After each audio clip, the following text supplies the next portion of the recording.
patepang deui sareng simkuring dina warta Sunda.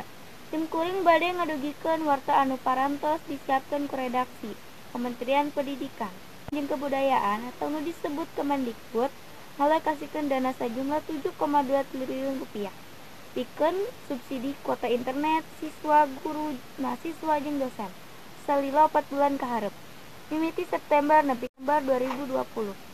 Rencanana siswa bakal menang 35 GB unggal bulan, guru bakal menang 42 GB unggal bulan, mahasiswa jeung dosen 50 GB unggal bulan. Salieun ti eta, Kemendikbud oge ngalokasikeun dana sajumlah 1,7 triliun rupiah pikeun nu nampa tunjangan provisi guru jeung tenaga atikan, dosen sarta guru besar.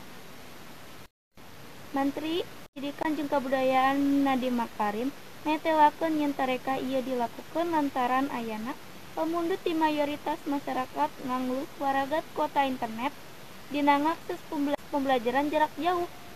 Pamirsa mun sakitu nu kapihatur wilujeng patepang deui dina warta nu bakal dongkap. Amit mundur, amit ikut. Wassalamualaikum warahmatullahi wabarakatuh.